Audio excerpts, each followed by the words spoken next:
and welcome back. Today's video is a continuation to my recent video I posted on the symptoms of HIV.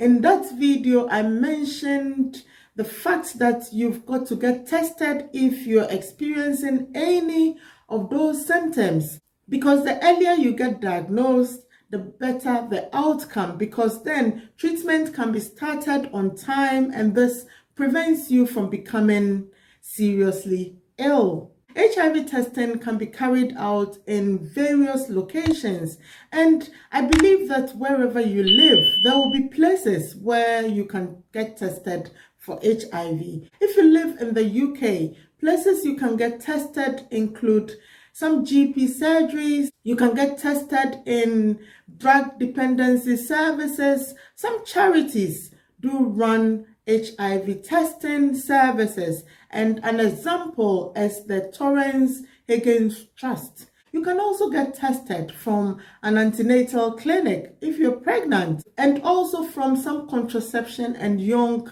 people's clinic. Also, you can get tested from a private clinic where you would have to pay.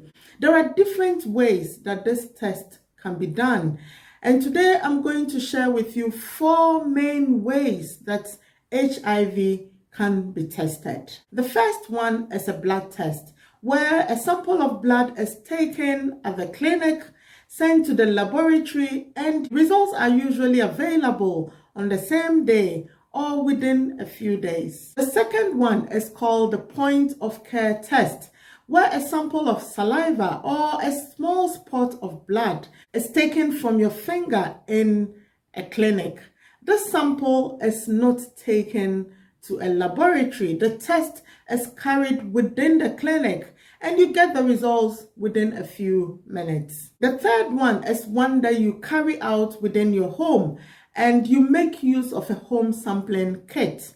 With this test, you take a sample of your saliva or a spot of blood from your finger and you post this sample to a laboratory. They carry out the test and send you your results within a few days by phone or a text message. Now, the fourth one can also be carried out at home, but you make use of the home testing kit. Note the difference. The third one is the home sampling kit, but the fourth one is called the home testing kit. So with the home testing kit, you carry out the test at home. That is, you take a sample of your saliva or a spot of blood and you carry out the test at home. Results is available within a few minutes and it tells you whether you are positive or you are HIV negative. One important thing to note about the home testing is that you need to make sure you're purchasing an approved testing kit, because if the testing kit is not an approved one, it can give you false results. If you're pregnant, as part of your routine antenatal screening, you'll be offered an HIV test. Thank you once again for your time today. I hope this video is helpful. Please like the video, leave a comment in the comment section, and if you haven't yet subscribed to this channel, please hit on that subscribe button and also on the notification bell so you don't miss any of my interesting videos. And I'll see you soon in my next video. Bye for now.